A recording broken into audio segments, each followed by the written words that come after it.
Hi, Mark Oswald, your host for Londonderry Heart, Home, and Soul. And if you thought Congress had issues with debt ceilings and budgets and revenues and all the rest, we have our own event going on right here in Londonderry. So with me today is Nate Greenberg, our Superintendent of Schools. Welcome. Thanks, Mark. Steve Young, who is long tenured, I think, in your 9th year on the board. Getting there. All right. And John LaFerriere, board member. Hi, Mark. How are you? I'm fine, thank you. I have asked these gentlemen to come in this afternoon and discuss the budget situation that we have in the Londonderry school system. So I think, Steve, we can start with you, and with your tenure, maybe help the audience understand the fiscal management that the board and Mr. Greenberg have had over the last number of years. Well, I think that's important. I've served on the board now for 8 budget seasons. This will be my 9th in my 3rd term on the school board. And each and every year, the board has presented a budget at or below default. And what that means is the default budget was originally intended to make sure that school districts didn't spend too much money. It was part of SB2, and although we are not an SB2 town, we're a charter town, our charter is very similar to SB2. So what happens is if for some reason the voters turn down our budget, what the board proposes, the default budget kicks in. And typically that's lower. As a matter of fact, Merrimack right now has got a default budget and it is lower. In the case of Londonderry, what we've been able to do is through cost savings, and Nate's done an excellent job managing the school district. We've been able to keep the budget requests down, and they've always come in at or below, and most recently below, and this year quite a bit below what the default budget would be. The odd thing is, it means when you go to the polls to vote, if you vote against the school board budget, you end up spending more money. Right. So it's a little bit different than the old school district meetings that occurred 10 to 15 years ago and before that. The problem we've had is with the funding from the state, we ended up fighting the battle when House Bill 616 came in about 2005. And what happened is although we were fighting for school funding to make sure that the state would provide its fair share of funding, one of the other major items we were trying to do is we were trying to make sure that the district knew how much money it was going to get. One of the problems we were having then is every time we went to the polls in March on the biennium, every 2 years, we wouldn't find out from the government, from the state government, until July 1st and sometimes even July 10th on how much funding or what we thought the funding might be. Mm-hmm. Then they would set the funding, and they set the funding sometime in August or September, sometimes even after school started. Well, back in March, the voters already voted on how much we could spend. So usually it was off by a little bit, and we were able to deal with that. But this year we've got a special situation. Right. And so help us understand, Nate, what was your expectation? What was the board's direction roughly 10 months ago when you entered the budget season? Well, we had an interesting set of circumstances. One, we knew that our revenues were going to be down roughly to the tune of $1.2 million. We also knew that our enrollment was continuing to decline. We had also been told by the previous legislature that they were going to go back to funding the state share of retirement at 35%. So just to give you an example, roughly 13.85% is what, quote unquote, the town's contribution is towards retirement system. Mm-hmm. Under what was guaranteed to us at the time was the state was going to pick up 35%, which would have meant when we put the budget together, we planned on our contribution of 9%, a little bit more than 9, which is the equivalent of $1.4 million. All right. So when we put our budget together, our goals were to preserve programs and services, address the fact that we had declining revenue, and address the fact that we had a decline in enrollment. And we put together a budget which, through negotiations in collaboration with the board, we came up with a budget that was proposed to the voters that was roughly $63.5 million, which was about $303,000 less than the last year's budget. Okay. To accomplish that, knowing that 80% of our budget is personnel, we took a strong, hard look at personnel, and we eliminated 93 positions. Basically, it was 10% of the administrative staff. There were teaching positions that we let go, guidance positions, support staff, meaning teacher assistants, and custodial positions. We felt comfortable with those reductions that we could provide the same level of service to our kids. We went through deliberative session, we went to the March vote, the voters approved that budget. We were happy with that. We felt that it was a fair budget. We felt we had put, as Steve had mentioned, savings in place that allowed us to do it. And as you well know from your former service on the Budget Committee, and Steve and John know, we have put in place in-house programs that save significant amounts of money. For instance, our in-house special ed programs next year save us $6 million. Right? Now, well, let me interrupt for just one second, because I think it's critical to note that this is not the first year that you've gone through significant reductions in staff. That's correct. You've had a pro forma that suggests with, I think, 20 drop in enrollment of 20 students, that equates to 1 full-time equivalent. Correct. And so this is what, probably the third or fourth year yes. that you've had a proven record of fiscal management in terms of addressing declining enrollment and declining payroll. Right. So now, I'm sorry, but I think this was a little confusing during the budget season too. You're really talking, when you say 93 positions, you're really talking about 93 people. that's correct. Okay, so it's not parts of people, it's That's right. actually that many, Right. that many people. Absolutely. And I think it's also important to note that this wasn't a shift in people either. So we didn't eliminate 93 positions and then move 20 to another position or rename the positions. Right. These were 93 solid positions that were eliminated due to the facts that we just stated. And you know, this simple and clean example is we, entering this year, had 3 administrators at each of the elementary schools, basically. And we reorganized, so each of the elementary schools now have only 2 administrators. And the assistant principal is picking up the special ed responsibilities.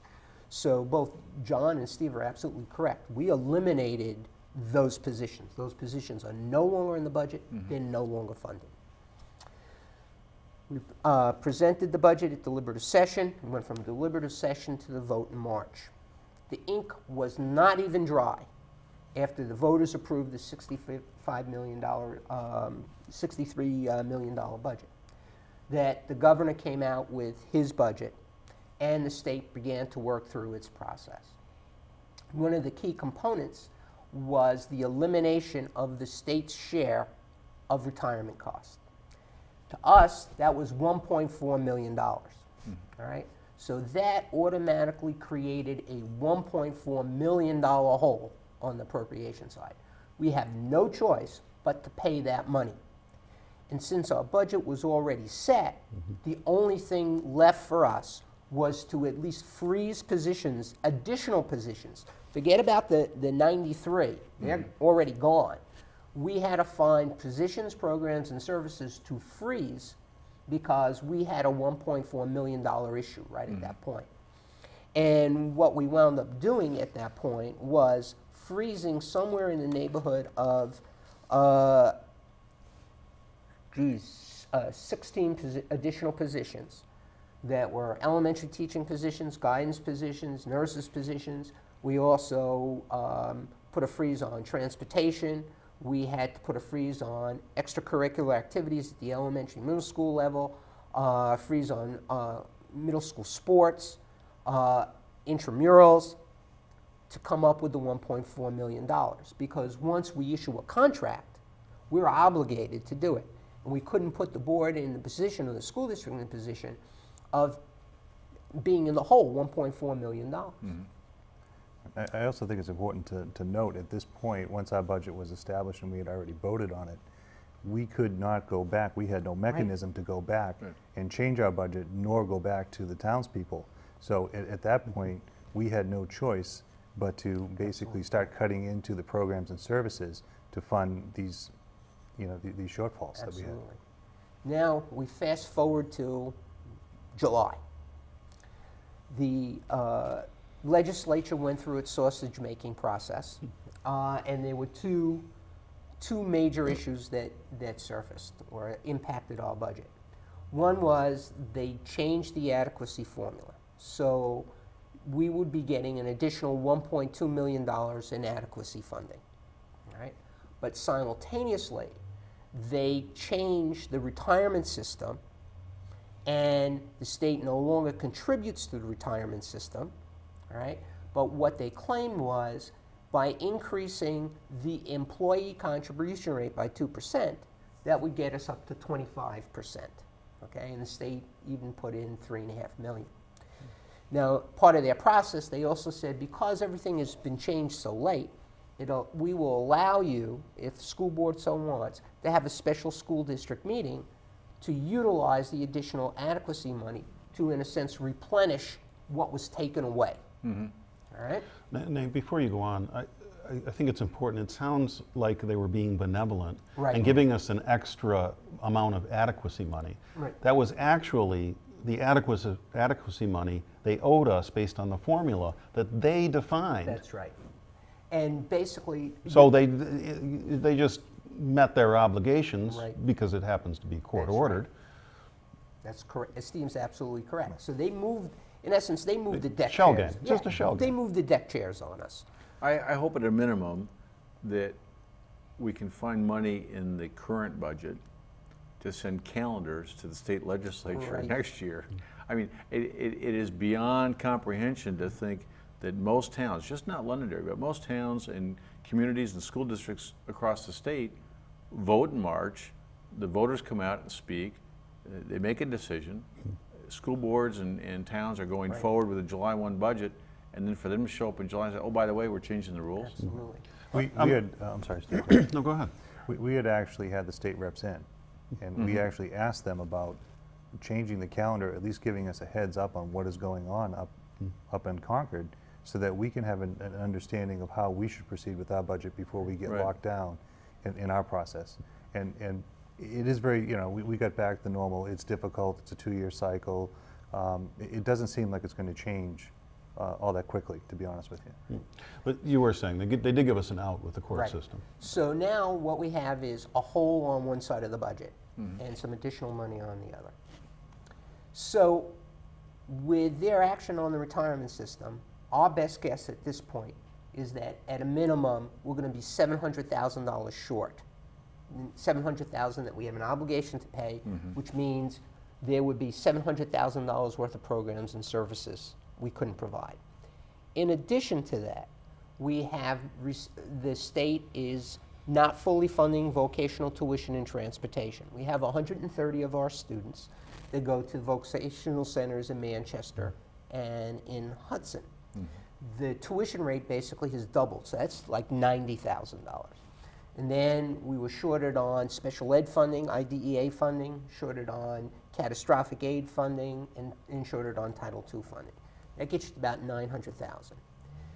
So that's under a best case scenario, all right? And we have other cost factors that have come into play, because to start the school year, what we've done is issued some temporary contracts, and we're utilizing some teacher turnover money so we can put some teachers in the classroom, because the vote on the budget isn't going to be until October 11th, all right? So what I don't want to do is be in a position where I'm changing elementary classrooms on October 11th. I don't think that would go over too well, Right. all right? So what we're asking for is for the voters to shift 1.1 million of the 1.2 million from the additional revenue to fill the hole created on the appropriation side, so we can provide the same programs and services that the voters approved. We're not asking to put back those 93 other Right. positions. Right. Just basically give us the money to unfreeze the positions that we had to freeze, that the voters thought they were buying when they voted on the budget. So in summary, what has happened, in simple terms, They took money away from the appropriation side because they're making us pay for retirement. They gave us more money on the adequacy side. In other words, they just moved the money around. But for us to be able to access that money and provide the programs and services that people thought they voted on in March, we have to have a special school district meeting to allow us to increase the appropriation. So we're asking for 1.1 of the 1.2. So the net result would be, by voters approving it, they get the programs and services they thought they were getting when they voted on the on the budget in March. And because there's an additional $100,000 in revenue, because we haven't taken it all, that would reduce the tax rate by 3 cents from what they thought they were approving in March. So we need the money to be shifted so that we can provide the programs and services that we described to everybody when they voted on the budget in March, and at the same time it still will reduce the tax rate that people thought they were voting on when they voted on March. Not adding in new positions, we're just trying to get back to where we were when people voted on the budget in March. So the deliberative session is in August. Yes, August 23rd, Okay. At Londonderry High School, 7 o'clock. 7 o'clock? It's Okay. a different day than normal. Yeah. Yes, and babysitting will be provided. Okay. And then the actual vote will be in October. Yeah, October 11th. Other comments? John, Steve? Yeah, I think it's important to note, just to kind of go through what can happen with the deliberative session and the ultimate vote. For instance, we cannot change the current budget that we've already voted upon. Okay, so there's no changing of that budget. With this vote, we can, the voters can actually change the number, I believe, up and down. Yes. They can go down to 0, but they can't go into the budget we've already approved, or they could go up. Okay, so based on what the voters decide, as in our new deliberative session process, they can, based on the number of people that show up, they can change that number up or down based on what they feel we should do as a town.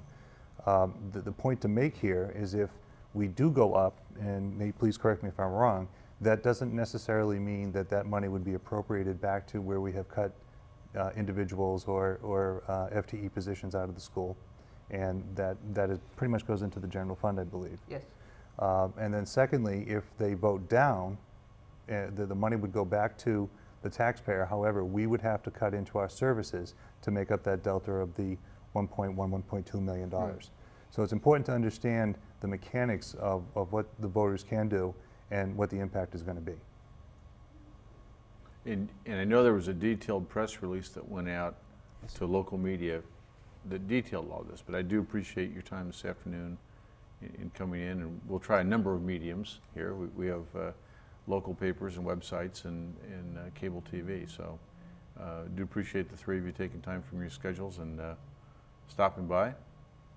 Thank you, Thank Mark. you. You're welcome. Great. August 23rd, 7 o'clock, Londonderry High School, deliberative session, and October 11th Yes. will be the vote. It seems like somebody's playing a shell game here, and I don't think it's locally. No. All right. If you want to donate a calendar, we'll send them to the state legislators and the governor, and maybe we'll get it right next year. Thanks for watching. Remember, be of good heart.